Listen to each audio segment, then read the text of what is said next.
Acara selanjutnya, penyampaian sekilas tentang Gus Dur. Kepada yang terhormat, Bapak Profesor Dr. Mahfud MD, disilakan. Assalamualaikum warahmatullahi wabarakatuh. Para alim ulama, ada Kiai Maimun Zubair di sini dan Gus Mus dan para ulama yang lain, terutama Gus Solah selaku tuan rumah, Mbak Lisa dan Mbak Inayah yang mewakili keluarga Ciganjur dan para hadirin sekalian. Saya khusus datang dari Jakarta bersama keluarga untuk bergabung tahlilan mendoakan Gus Dur dalam rangka 40 hari wafat beliau. Kita semua berkumpul di sini tentu karena ingin mendoakan Gus Dur agar beliau mendapat tempat atau mendapat surga yang layak sesuai dengan amal ibadah beliau selama hidupnya. Amin insyaallah. Gus Dur pantas mendapat doa dari begitu banyak umat Islam dan rakyat Indonesia, bukan hanya yang Islam. Mulai tadi malam banyak diselenggarakan tahlilan untuk memperingati 40 hari wafatnya Gus Dur. Hari ini selain di Tebuireng dan di Ciganjur, di berbagai tempat saya tadi mendapat banyak SMS dari berbagai daerah bahwa malam hari ini diselenggarakan banyak tahlilan untuk mendoakan Gus Dur dalam rangka wafatnya yang ke-40 hari ini. Karena Gus Dur itu memang orang yang penuh pengorbanan untuk kita, untuk Indonesia, untuk umat Islam, khususnya untuk keluarga besar Nahdlatul Ulama. Dengan Gus Dur, NU, warga NU itu bisa tampil mempunyai kepercayaan diri sebagai orang-orang yang pantas misalnya untuk berkiprah di tengah-tengah masyarakat dan di dalam negara. Gus Dur juga yang memperkenalkan Islam yang ramah kepada seluruh dunia, sehingga dunia mengenal Indonesia sebagai negara muslim terbesar, tetapi negara yang dikenal paling moderat. Kita sebagai umat Islam, bangsa Indonesia, oleh Gus Dur diajak untuk percaya diri dan menunjukkan kepada dunia bahwa kita bisa dan kita toleran, tidak membuat orang lain takut, tetapi tanpa mengurangi keyakinan, tanpa mengurangi akidah kita, mutu akidah kita bahwa Islam itu adalah agama yang benar, Islam adalah agama yang kita yakini sepenuhnya, tetapi juga tidak harus membuat orang lain takut. Itu yang dilakukan oleh Gus Dur. Oleh sebab itu saya meyakini bahwa seabad atau sepanjang abad yang lalu sampai sekarang, dan mungkin mulai sekarang sampai 1 abad ke depan, mungkin tidak akan ada orang yang sekali Gus Dur di mana wafat lalu diantarkan dan ditangisi oleh berjuta-juta orang sampai berhari-hari. Di Indonesia tidak pernah ada. Ada yang menulis hantaran orang atau orang mengantarkan orang wafat seperti ini. Mungkin kalau di luar negeri itu hanya pernah terjadi di India ketika Mahatma Gandhi dulu meninggal. Kalau di Indonesia belum ada, ini baru pertama Gus Dur ini. Dan kita semua mendoakan beliau dengan tulus. Hadirin Oleh sebab itu, tadi saya ditanya oleh beberapa wartawan, apakah Bapak setuju kalau Indonesia ini membuat satu ketetapan MPR misalnya, atau undang-undang atau apapun namanya, untuk memaafkan Gus Dur yang telah diberhentikan dari jabatannya sebagai presiden pada tahun 2001. Saya katakan Gus Dur tidak memerlukan itu. Gus Dur tidak memerlukan berbagai ketetapan atau undang-undang untuk memaafkan dia, karena dia sendiri merasa tidak salah. Dan saya adalah salah seorang saksi ketika Gus Dur itu mau dijatuhkan dari jabatan presiden. Kalau Gus Dur itu mau tidak jatuh, kalau beliau mau untuk tidak jatuh dan tetap menduduki jabatan presiden, beliau itu bisa. Karena pada waktu itu saya adalah salah seorang yang diutus menemui tokoh-tokoh penting di negeri ini untuk mencari penyelesaian politik.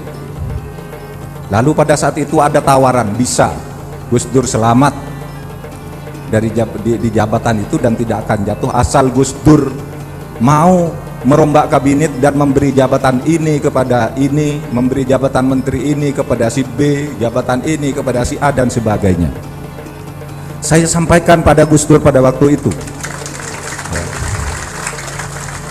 Saya sampaikan pada Gus Dur pada waktu itu, Bapak Presiden, ini Bapak kalau mau selesai masalah kemelut politik ini, Bapak segera reshuffle kabinet, lalu jabatan menteri ini berikan ke ini, jabatan ini ke ini ke ini, nanti akan aman, di DPR tidak akan lagi protes-protes. Tapi saudara sekalian, pada waktu itu Gus Dur mengatakan, saya tidak akan mempertahankan jabatan kalau harus mengorbankan prinsip. Kata Gus Dur pada saat itu, demokrasi dan konstitusi itu bukan pasar, bukan tempat jual beli jabatan. Oleh sebab itu, kalau karena mempertahankan prinsip ini saya harus berhenti sebagai presiden, maka saya memilih berhenti sebagai presiden. Itu kata Gus Dur ketika itu. Dan Gus Dur sesudah berhenti dari presiden itu sudah memaafkan semua lawan-lawannya. Buktinya ya, Gus Dur tidak melakukan apa-apa sesudah dijatuhkan, tidak melakukan perlawanan. Dan beliau juga sudah pasti dimaafkan oleh semua lawan politiknya, karena ketika beliau meninggal, ketika beliau wafat, semua lawan politiknya yang dulu sangat keras menundukkan kepala, haru dan melepas dengan penuh hormat kepada Gus Dur.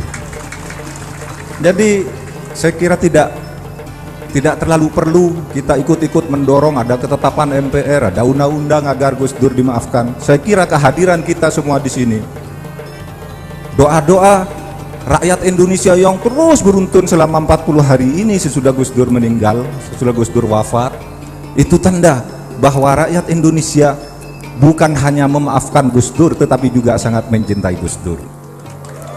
Nah, saudara, demikianlah saya terharu tadi ketika Mbak Lisa memimpin kita membaca doa iftiros hilas. Itu kalau saya naik mobil dengan Gus Dur, memang Gus Dur sering menyenandungkan lagu itu bersama-sama gitu. Nah, saya juga ingin mengajak kita mari bersama-sama. Salah satu juga yang sering Gus Dur senandungkan dan sering bawakan di berbagai tempat, baik di dalam mobil maupun di kantor gitu, yang sudah kita kenal dengan akrab, yaitu Ya Rabbi bil Mustafa. Mari kita sama-sama. Ya Rabbi bil Mustafa balil maqasidana waghfir lana ma madha ya wasi'al karami. Assalamualaikum warahmatullahi wabarakatuh. Demikian penyampaian sekilas tentang Gus Dur yang telah disampaikan oleh yang terhormat Bapak Profesor Dr. Mahfud MD. Hadirin yang berbahagia, acara selanjutnya Mau'idhah Hasanah kepada yang terhormat Bapak Kiai Haji Mustafa Bisri dihaturkan. Assalamualaikum warahmatullahi wabarakatuh.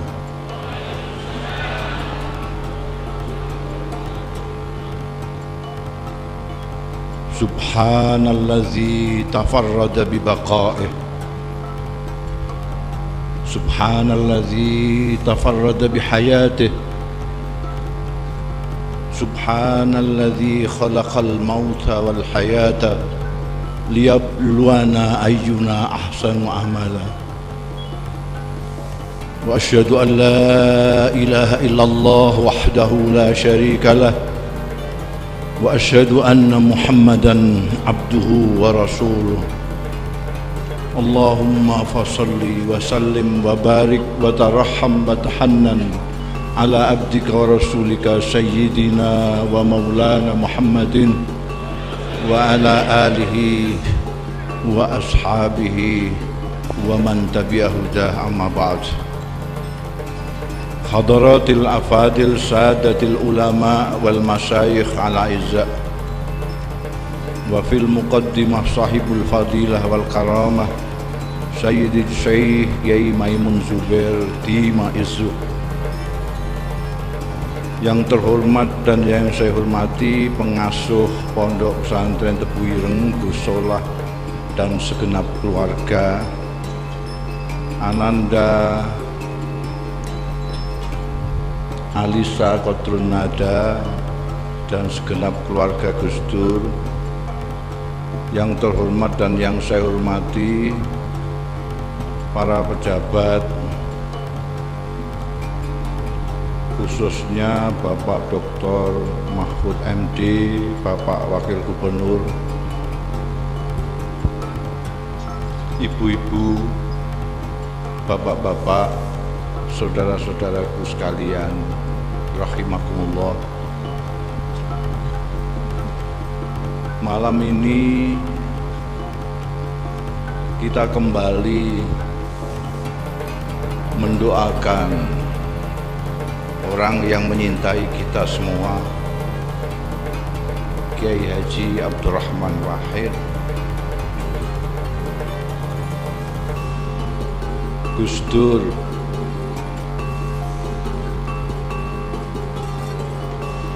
saya mendapat undangan untuk acara 40 hari wafatnya Gus Dur ini. Ada 9 panitia, jadi yang tidak ngundang entah berapa, yang ngundang saya 9 dari seluruh pelosok tanah air. Kira-kira punya amalan apa Gus Dur kok sampai diistimewakan oleh Tuhan dengan didoakan oleh sekian banyak orang setiap hari, setiap malam. Mungkin tidak berhenti 40 hari, tapi bisa 100 hari, 1000 hari. Kira-kira punya amal. Saya mikir ya, meskipun saya dekat dengan Gus Dur, tapi saya itu dengan Gus Dur itu senengannya tukar menukar jok saja. Kalau ada ketemu itu ono jokannya apa enggak gitu.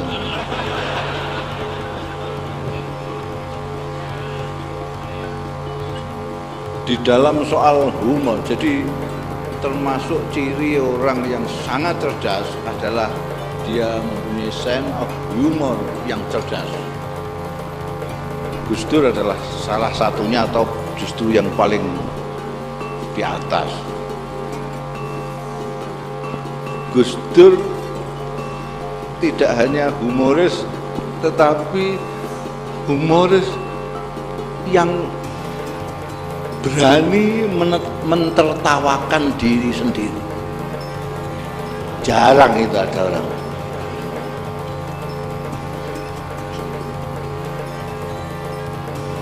Mentertawakan diri sendiri. Jadi kalau ditertawakan orang tidak masalah Gus Dur itu. Saya itu sering dikasih surat-surat itu. Saya mangkelnya bukan main. Surat kaleng. Mesti yang bikin mesti pengecut, bongso, tidak pakai alamat. Dikasihkan saya suruh baca ini. Kalau kamu nggak punya kerjaan baca.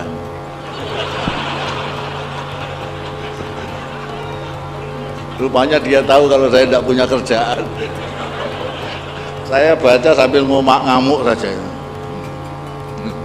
Beliau tidak ngamuk, dia mentertawakan dirinya sendiri saja biasa. Waktu saya pameran lukisan di Surabaya, beliau jadi presiden. Wah, saya ambil kesempatan, mumpung punya konco presiden. Saya minta untuk membuka pameran. Jadi pameran lukisan di Surabaya itu saya dengan pelukis Amang Rahman dan D. Zawawi yang membuka pameran presiden. Wah, itu dalam sejarah belum ada itu. Ada orang bukan pelukis, bukan apa, pameran lukisan yang buka presiden. Kalau pelukis sungguhan mungkin ada ya, tapi ini tidak pelukis kok bikin pameran kok yang buka presiden. Gus Dur itu pidato pembukaan itu sudah tahu kalau orang nggak bisa ngelihat. Kok disuruh buka pameran lukisan.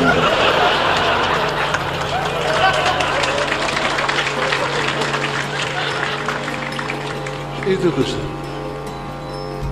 Kembali kepada tadi pertanyaannya Kiai Maimun, kira-kira apa? Kalau sampean kira-kira apa? Apa cerdasnya? Apa cerdasnya? Apanya? Kalau cerdasnya itu saya nyipati sendiri, karena saya pernah satu fakultas dengan Gus Dur. Malah saya terus dia nggak lulus, saya lulus. Kenapa dia nggak lulus? Karena dia nggak pernah kuliah. Kenapa nggak pernah kuliah? Karena pelajarannya dia sudah hafal semua.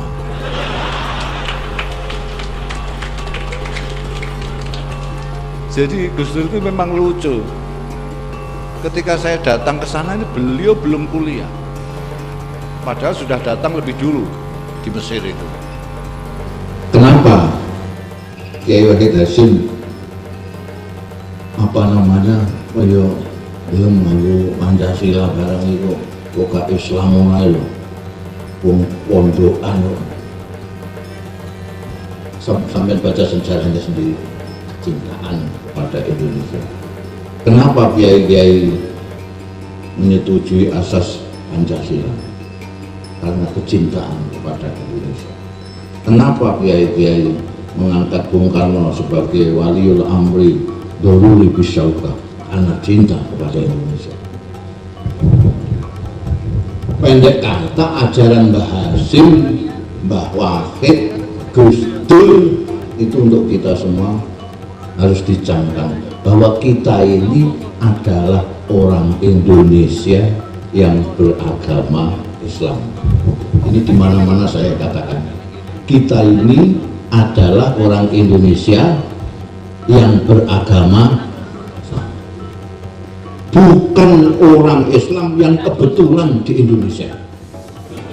Ada dua hal berbeda. Kita adalah orang Indonesia yang beragama Islam. Kalau Azhari M. Top itu orang Islam yang kebetulan di Indonesia. maka tidak peduli dia rusak pola-polanda Indonesia, nggak peduli. Banyak mayat bergelimpangan orang Indonesia, nggak peduli, bukan orang Indonesia. Tapi kalau kita diajarkan oleh Mbak Hasim, Bapak Hasim, dulu Jepang itu, ini ada banyak versi, tapi intinya Jepang itu pada waktu akan kemerdekaan Indonesia itu anaknya itu pada Mbak Hasim, karena Mbak Hasim dianggap sesepuh yang memayungi seluruh umat Islam di Indonesia. Ditanya kira-kira yang pantas jadi presiden yang Indonesia ini siapa? Nek umumnya wong saiki, bahasa Indonesianya umumnya orang sekarang. Ditanya begitu, sedangkan anaknya juga hebat, kira-kira bagaimana? Anak saya yang paling pantas, siapa lagi? Wakil ini luar biasa. Santri tendil, tapi tidak hanya menguasai bahasa Arab, bahasa Inggris, bahasa Jepang. Tapi kalau dijawab anak saya kan ya sudah tinggal beliau. Itu kok jawabannya Soekarno. Itu sampai titik, sampai renungkan aja. Ini orang gede, borong-borong.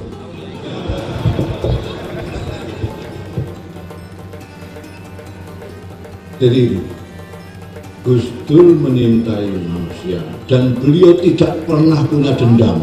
Kalau saya dianggap gawe-gawe, ini ada Lisa, ada Inayah, ada Gus Solah segala macam, ada Gus Umar, cek, beliau tidak pernah dendam dengan siapapun. Jadi, kalau saya dikuyok-kuyok, apa saya ngomong? Gus Dur itu dulu padahal pada waktu masih mahasiswa di Mesir itu kalau dinyek sama pejabat KBRI misalnya itu mengancamnya, awas nanti kalau saya berkuasa. Loh, jadi berkuasa itu sudah mulai jadi cita-cita itu. Karena itu menurut saya di NU ini yang ngerti politik mau Gus Dur tak. Mohon maaf, minta maaf yang lain.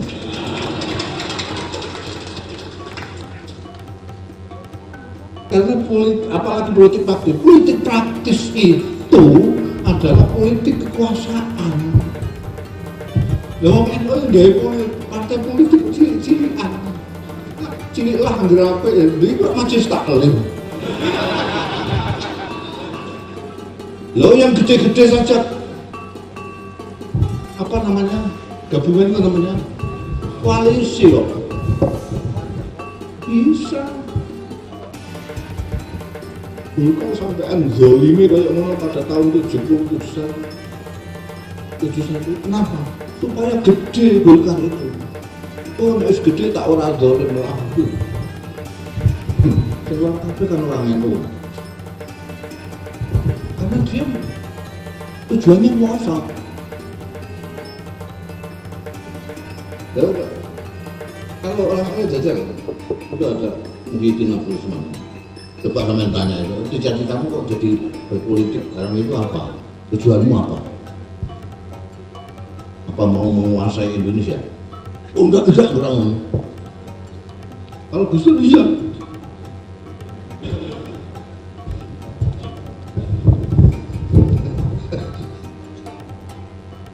Ini Gus Dur tidak pernah dendam. Orang yang berseberangan dengan Gus Dur itu banyak. Kok umpama saya ini kan dia kabar sabari wong. Tapi kalau saya diperlakukan seperti Gus Dur itu, wow, malang-malang putek, rawi-rawi lantar. Itu dan keistimewaannya lain Gus Dur itu. Gus Dur itu suka membelani konco. Saya pernah, tidak usah saya sebut namanya, kalian sudah kenal semua. Sudah kenal semua, jadi tidak usah saya sebut. Pernah ketemu Panglima Jenderal. Jenderal itu benci sekali dengan tokoh itu. Tokoh ini musuhi Gus Dur. Gus Dur itu saya tahu sendiri karena saya diajak ke Gus Dur. Kok dibelani habis-habisan? Saya sampai mantel. Dia musuhin kamu kok. Mungkin emang batin saya itu. Setelah keluar Pak Tokno itu unek-unek saya. Dan belani dia sampai begitu. Bagaimana? Itu kan saudara sendiri.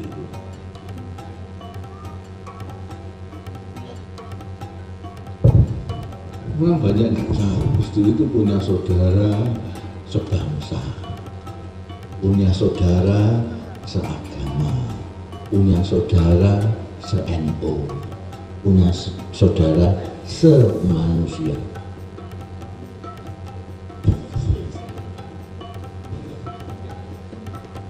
Kok guyu tuh? Orang mudeng ya? Saudara sebangsa itu menurut istilahnya NU ukhuwah watoniyah, persaudaraan tunggal bangsa, persaudaraan tunggal agama ukhuwah islamiyah, persaudaraan tunggal manusia ukhuwah basyariyah. Itu sing iso ngetrake itu Gus Dur. Iki nono dulurmu dhewe. Dulur apa Gus? Tunggal negara, tunggal bangsa, padha Indonesia. Itu kok bilang. Iya dulur, dulur. Tunggal apa? Tunggal manusia. Dalil Gus Dur walaqad karramna bani Adam. Manusia dimulyakno mbek Gusti Allah, masa awake dhewe gak mulyakno. Walaqad karramna bani Adam.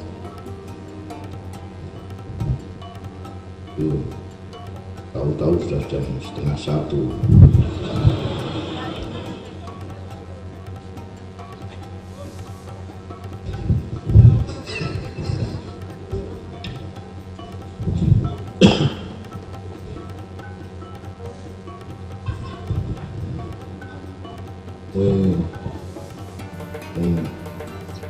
Patang puluhan ngafate Gus Dur penanyasan.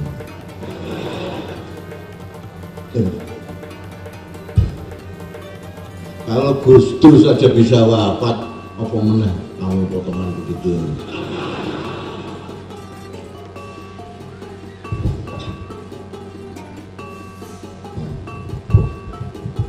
Jadi apa namanya, kalau menurut saya itu tadi cintaan Gus Dur kepada manusia lain menyebabkan manusia menyintai Gus Dur sampai seperti yang kita lihat. Gus Dur merupakan fenomena. Ketika saya pernah nulis pengantar, ada buku itu ditulis oleh tokoh-tokoh yang seneng Gus Dur dan tokoh-tokoh yang godeng Gus Dur. Jadi dua kelompok tokoh ini nulis di satu buku dan saya disuruh jadi pengantarnya, pengantar. Wah, baik ya. Terus saya tulis di situ pengantar saya itu judulnya Gus Dur sebagai pelajaran Allah kepada bangsa Indonesia. Bangsa Indonesia ini kan tidak kunjung bisa berbeda, khususnya ketika zaman Orde Baru Pak Harto itu maniak keseragaman. Tenangane nyeragamke kabeh. Wong kudu ngene kabeh. Ngambil pari kudu sempat kabeh. Jual cekeh kudu ning Tommy kabeh. Di Jawa Tengah tambah keterlaluan. Wong rumah-rumahnya sendiri kon ngecat kuning kabeh.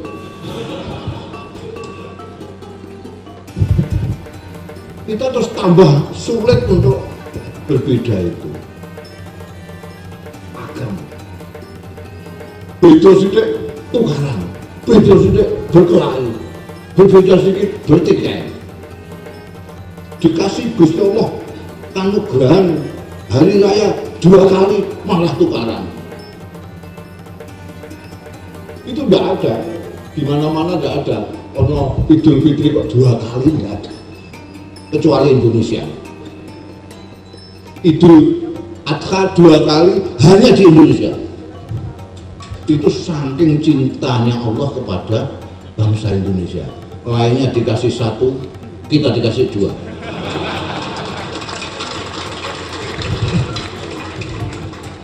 Yo gitu kok dibutuhkan.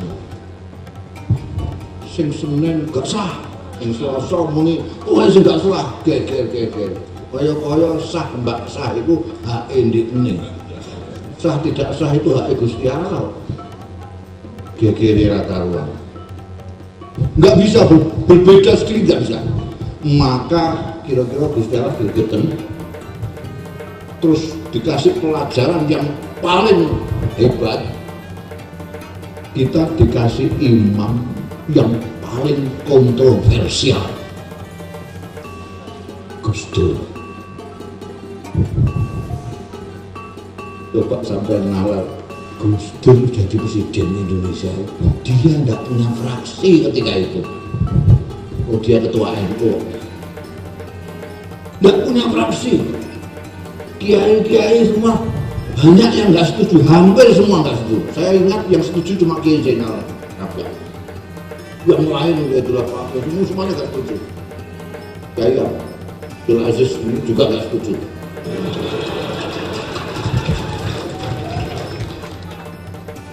Kenapa nggak itu? Kok saya tahu? Karena saya yang bikin draft keputusan itu. Pada waktu itu saya yang diutus, saya Kiai Aziz, Allah yarham, Kiai Imran, Kiai Muhid menjadi untuk menemui Amin Rais.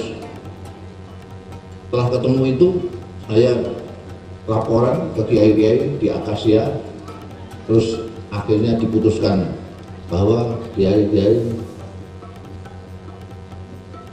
tidak hanya menginginkan Gus Dur sebagai kiai bangsa saja, tidak menginginkan jadi presiden, hanya menginginkan jadi kiai bangsa. Istilahnya juga kiai bangsa, bukan guru bangsa. Karena saya kepingin model sendiri, yang bikin saya setuju semua. Setelah setuju semua, terus kalau tidak salah Kiai itulah pakai atas siapa, pokoknya Kiai sepuh yang bilang, ya meskipun sudah kita sepakati, tapi yang perlu Gus Dur tahu, maka Gus Dur kita undang. Gus Dur tahu enggak? Kita ceritakan dulu mula bukanya itu bahasa Indonesia apa? Mula bukanya.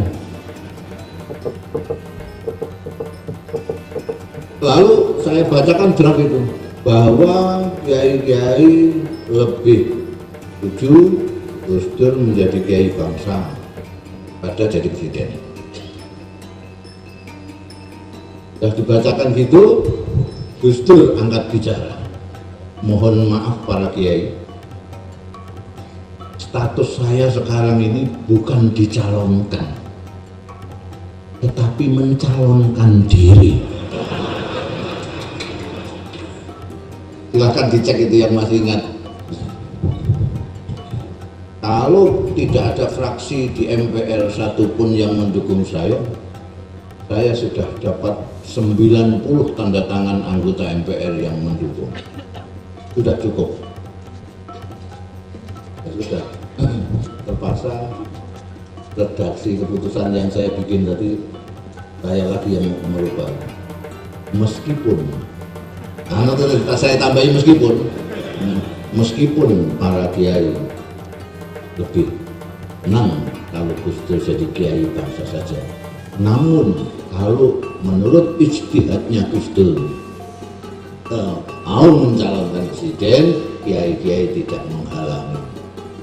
Dur baca, lah cukup, bagus. Gus Dur itu nggak ngerti loh. Jauh hari itu sudah ngomong.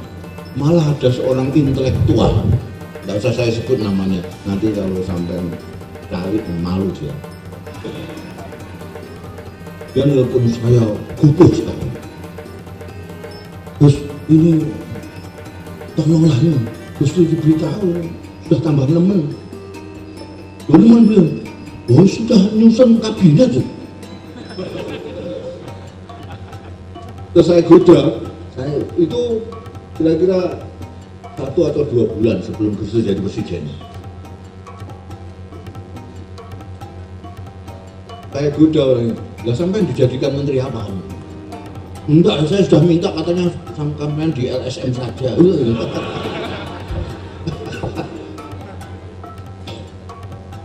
Saya belum ketemu sampai sekarang. Saya pengen kalau ketemu saya gimana itu dulu itu gimana itu. Ternyata jadi presiden sungguh. Dan dia betul-betul meskipun mendekat ke istana ya sudah nggak ada apa sama Gus Dur. Jadi inilah sedikit ilmu istilah kok mau itu hasanah menceritakan nggak mau itu hasanah. Sekarang mau itu dua baju.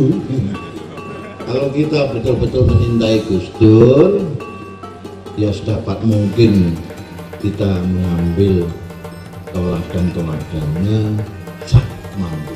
Terutama yang saya tekankan di sini sebagai mau'izah hasanah soal kecintaan kepada Indonesia. Sekarang sudah banyak orang-orang Indonesia yang karena silau dengan yang di luar menganggap Indonesia ini gitu. Bagaimanapun juga Indonesia inilah yang airnya kita minum, yang tanahnya kita tanami padi. Disinilah kita berdiri. Karena itu jalan Gus Dur menyintai tanah airnya sebagai orang Indonesia yang beragama Islam. Karena itu ketika ada diskusi di Jakarta tentang NU dan pesantren dan nasionalisme dan kebangsaan, saya bilang, loh ini santri kok diajak ngomong soal kebangsaan itu memangnya orang London. Bagi santri tidak ada bahasan kebangsaan. Apa maksudnya kebangsaan itu? Mereka semua mempunyai keyakinan bahwa mereka adalah orang Indonesia. Mau kebangsaan mana yang mau dibahas? Kebangsaan Malaysia, Saudi Arabia? Kalau kebangsaan Indonesia tidak perlu dibahas. Ini yang kecintaan kepada Indonesia, kecintaan kepada manusia. Karena menurut banyak ulama yang namanya soleh, yang diidam-idamkan oleh semua orang tua, anaknya soleh itu adalah orang yang baik kepada Allah, kepada Tuhan kita, dan baik kepada hamba-hamba Allah, baik kepada Allah dan baik kepada hamba-hamba Allah. Jangan dikurangi, baik sama hamba Allah tapi tidak baik sama Gusti Allah. Baik sama Gusti Allah tapi ngamplengan kalau kawulane Gusti Allah. Itu di Mekah banyak sekali orang yang mengaku menyintai Allah tapi hamba-hambanya disikuti, itu banyak sekali. Itu yang mau oyo-oyoan nyium Hajar Aswad itu mengikuti dulu, mengikuti kawulane Gusti Allah yang saudaranya sendiri. Saya kira ini yang bisa saya sampaikan. Mudah-mudahan ada manfaatnya kita semua. Mudah-mudahan amal ibadah sampean semua yang berzikir, berdoa untuk Gusdur dihitung sebagai amal soleh Anda sekalian yang akan dibalas lipat ganda Allah Ta'ala. Soal Gusdur sampean tidak usah ragu-ragu, pakai dalil cilik-cilikan ngono ae. Gusdur itu wis kepenak. Dalil cilik-cilikan, gede-gedenan. Sing kowe apal. Man sakulat mawazinuhu bahwa fi isyatir, barang siapa yang amal baiknya berat, lebih berat dari amal jeleknya, maka hidupnya memuaskan nanti di akhirat. Kira-kira Gusdur itu apike mbak LAKMT. Ini untuk orang Indonesia sekian banyak, untuk orang dunia, sampai diangkat sebagai nabi akhir zaman, Bepom hijau, luar biasa. Gusdur sakit selama, sakit pikiran, sakit fisik. Padahal sampean kecocok ngeri saja, dosa sampean kurangi sekian. Lihat Bukhari, lihat Muslim saja. Apalagi kalau sakit sampai seperti Gusdur. Ketika ke tempat saya itu, di sini masih ada tempat infus, giginya sakit. Tapi gagah-gagah supaya saya nggak kelihatan. Mungkin kelihatannya kok mesas-mesas gitu. Ya sakit gigi. Ya, seingat saya kok sampai nggak pernah sakit gigi. Ya sampai ingatannya cuma di seton. Saya sakit giginya mulai di Irak. Ngomong 3 jam di rumah belum ketemu dan tidak ada wasiat. Perlu tak tegas tak koi wasiat apa? Tidak ada wasiat.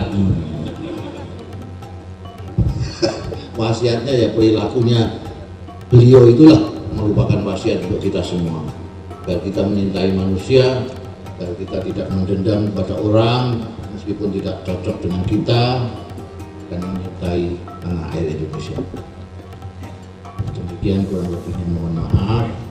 Wallahu yuwaffiquna ila ma fi khairul Islam wal muslimin, khairu nahdlatil ulama wan nahdin, wa khairu Indonesia wa Indonesin, wa astaghfirullahal azim li wa lakum wal afu minkum. Wassalamualaikum warahmatullahi wabarakatuh.